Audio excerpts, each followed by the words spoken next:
은퇴하고 나니까 월 250이면 충분하더라고요. 누군가는 이렇게 말합니다.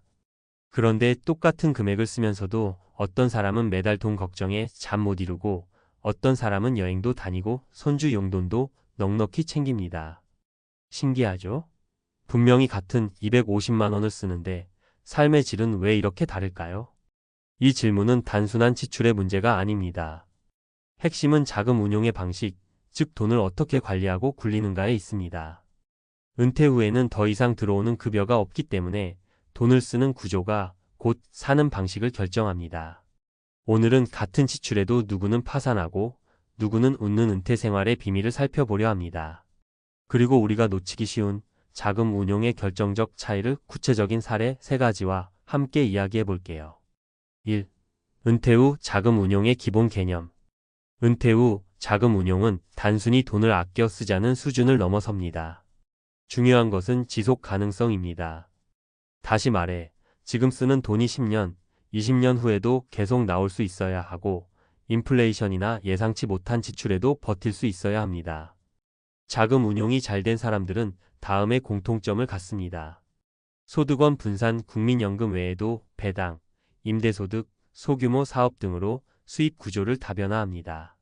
지출 관리 체계와 고정 지출과 변동 지출을 나누고 생활비를 예산화합니다. 비상금 확보, 예상치 못한 의료비나 가족 지원에 대비한 별도의 자금을 갖고 있습니다. 심리적 여유, 돈에 대한 불안이 덜하기 때문에 더 안정적인 소비와 관계 유지가 가능합니다. 자, 이제 실제 사례들을 통해 이 차이가 얼마나 큰 영향을 주는지 알아볼까요? 사례 1. 62세 박씨 부부. 노후는 배당으로, 지출은 계획적으로. 박씨 부부는 60세에 동시에 퇴직했습니다. 두 사람의 퇴직금과 적립금은 합쳐 약 5억 원. 은퇴 전부터 박씨는 재무 설계를 준비했습니다. 그는 퇴직금을 단순 예금이 아니라 배당주, 우량 리츠, 그리고 일부는 채권형 펀드로 분산 투자했습니다. 그 결과 현재 매달 배당금과 이자, 수익으로 120만 원, 국민연금으로 130만 원, 총 250만 원의 소득이 자동으로 들어옵니다. 부부는 이 250만 원으로 지출을 통제하며 생활합니다. 박 씨는 말합니다. 250만 원이면 사는 데는 부족함 없어요. 대신 우리는 한 번도 원금을 깨서 쓴 적이 없습니다. 투자 수익 안에서만 쓰고 큰 돈이 필요하면 여행은 포기합니다. 그들의 삶에는 절제가 있었고 자산은 줄지 않고 있습니다. 쓰는 돈은 같지만 자산이 유지되고 있다는 점에서 이들은 웃을 수 있습니다.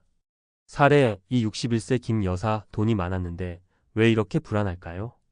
김 여사는 5억 원 가까운 퇴직금을 받았지만 지금은 매달 마이너스를 기록하고 있습니다. 처음엔 예금으로 시작했지만 요즘 이자는 너무 낮아라는 이유로 지인의 소개로 부동산 투자에 손을 댔고 수익은커녕 공실 문제와 관리 비용으로 골치를 앓고 있습니다. 지금은 국민연금 90만 원이 유일한 수입이고 생활비로 250만 원을 지출하고 있습니다. 매달 부족한 160만 원은 예금을 깨서 충당하는 중입니다. 3년 만에 예금 1억 원이 줄어들었고 부동산은 매각이 어렵습니다. 김 여사는 말합니다.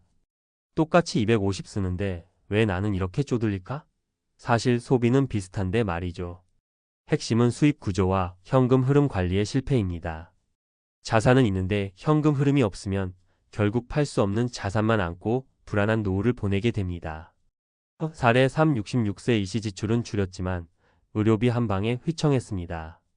이 씨는 은퇴 후 시골로 귀촌해 월 생활비를 20만 230만 원 수준으로 유지해 왔습니다. 초기엔 연금, 국민연금, 사적연금 포함 220만 원으로 부족함 없이 지냈고 저축은 건드리지 않았습니다. 문제는 65세에 찾아온 뇌졸중. 다행히 회복했지만 입원과 재활에 3천만 원이 넘는 의료비가 들었습니다.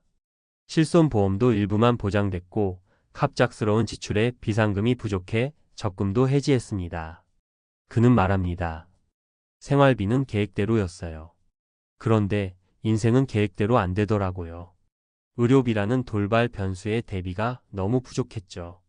은퇴 후 자금 운용에서 가장 간과하기 쉬운 것이 비상상황 대비입니다.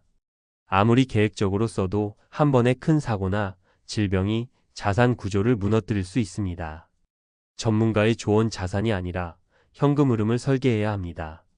김동우 은퇴설계사는 이렇게 말합니다. 은퇴 후 자금 운용의 핵심은 자산이 얼마나 있는가가 아닙니다. 매달 얼마나 들어오고 얼마나 나가는가, 그 흐름을 이해하고 통제하는 능력이죠. 그는 은퇴자 재무설계 4단계를 다음과 같이 정리합니다. 생활비 정리 고정비, 변동비, 예상 의료비 항목별 분석. 현금 흐름 확보 연금, 이자, 배당, 임대 등 안정적인 수입원 확보. 리스크 대비 비상금과 보험을 통한 돌발 변수 대비. 자산 구조 점검, 유동성 있는 자산 비중 유지. 예주택만 있고 예금 없는 구조는 위험. 결론 같은 지출, 다른 결과는 운용 방식의 차이입니다. 월 250만 원이라는 숫자만 보면 안정적이고 충분해 보입니다.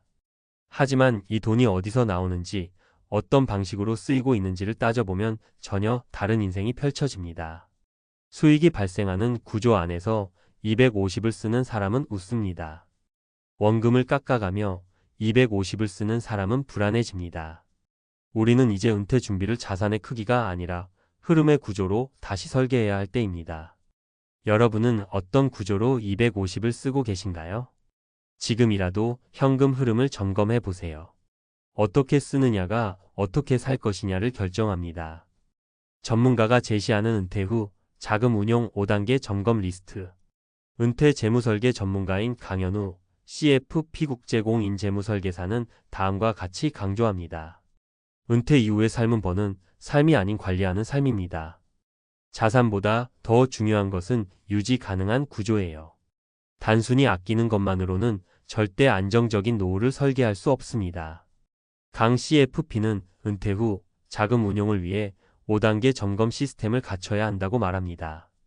1단계 소득원 다변화, 월급 대신 시스템 만들기. 은퇴 후의 소득은 대부분 국민연금이나 사적연금, 그리고 소수의 경우 퇴직금 운용 수익에 의존합니다. 하지만 여기서 중요한 건 자동으로 들어오는 소득이 꾸준히 유지되는 구조입니다. 주식 배당, 임대소득, 연금, 금융상품 등에서 매달 자동으로 현금이 유입되는 구조를 만들지 않으면 결국 예금을 깎아 쓰게 됩니다. 이 구조가 없는 사람은 절대로 심리적 안정감을 가질 수 없어요. 실천 팁. 퇴직금 일부는 연금형 상품이나 월 지급형 금융상품으로 전환. 안정적인 배당주나 ETF로 분산 투자. 소형 상가 오피스텔 등 소액 임대 수익도 검토. 고정 지출은 고정 수입 안에서 커버되게 설계.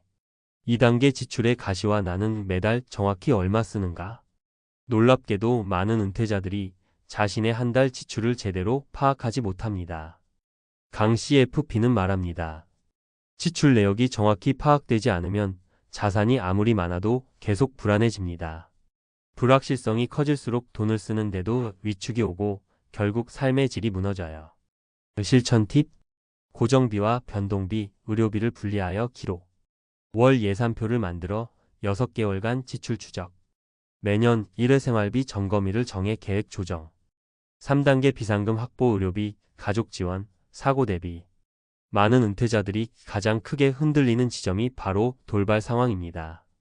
건강보험, 실손의료보험이 있다고 해도 본인 부담금, 치매 대비, 장기 입원은 예외가 많습니다. 은퇴자에게 가장 중요한 돈은 쓸 돈이 아니라 쓸 수 있는 돈입니다. 예금 통장에 5천만 원이 있어도 그중 일부는 무조건 비상금으로 묶어둬야 해요. 실천 팁. 최소 1년치 생활비 수준 약 2,503 원 비상금 확보. 실손보험 보장 범위 확인하고 부족한 부분은 치매 간병보험 추가. 자녀 지원, 장례비, 배우자, 의료비 등 항목별로 비상 시뮬레이션 작성. 4단계 자산 유동성 점검, 팔 수 있는 자산이 있는가? 강 CFP는 특히 은퇴자들이 빠지기 쉬운 함정으로 비유동성 자산 과다 보유를 지적합니다. 강남에 집이 있어도 월세가 안 나오고 팔리지 않으면 그건 유산이지 생활비가 아닙니다. 자산의 60% 이상이 부동산이라면 구조 자체를 재검토해야 합니다. 실천 팁. 전체 자산 중 현금성 자산 예금, CMA, MMF 등 비중 20% 이상 확보. 상속 고려 전 실거주 외 부동산 매각 계획 수립, 부동산 외에 자산 비중 점검 주식, 채권, 연금, 보험 등 다양화. 5단계 심리적 불안감 관리 돈보다 중요한 건 통제감. 재무 설계는 단순히 숫자를 맞추는 것이 아니라 심리적 안정감을 확보하는 일입니다. 강 CFP는 이렇게 조언합니다. 매달 들어오는 돈과 나가는 돈의 흐름을 내가 통제하고 있다는 인식, 그것이 바로 돈 걱정을 줄이는 첫걸음입니다. 실제로 불안한 은퇴자들은 비슷한 금액을 쓰더라도 다음과 같은 불안감을 호소합니다. 혹시 이 생활이 10년 뒤에도 가능할까? 이 돈으로 간병까지 감당 가능할까? 자녀에게 손 벌리지 않으려면 얼마나 더 아껴야 할까? 실천 팁: 부부간 재무 목표 공유 및 상호 합의. 자녀와도 경제적 경계선 명확히 하기. 상담 가능한 전문가 세무사, CFP, 은행 PB와 연 1회 상담. 노후 시뮬레이션 툴 등 무료 자산 점검도 활용. 마무리 은퇴 후 웃는 사람들의 공통점. 지금까지의 이야기에서 분명히 드러난 건 하나입니다. 같은 돈을 써도 자금 구조에 따라 결과는 완전히 달라진다. 웃는 사람은 들어오는 흐름이 안정적이고 나가는 흐름을 정확히 파악하고 있습니다. 불안한 사람은 자산은 있지만 유동성이 없고 지출은 계획 없이 일어납니다. 결국 중요한 건 얼마가 있느냐가 아니라 이 돈으로 20년을 어떻게 안전하게 설계할 수 있을까에 대한 전략입니다. 지금 바로 해볼 수 있는 3가지. 지난 6개월 지출 내역 정리. 국민연금 기타 수입 합계 계산. 비상금 통장 따로 만들기. 팁: 카카오페이, 토스, 뱅크샐러드 같은 앱을 활용하면 자동 지출 추적과 자산 시뮬레이션이 가능합니다. 또한 국민연금공단 홈페이지에서는 내 예상 수령액을 바탕으로 노후 시뮬레이션도 제공하니 적극 활용해보세요. 마지막 질문 드립니다. 지금의 월 지출이 15년 후에도 유지 가능할까요? 그 돈은 어디서 나올 계획이신가요?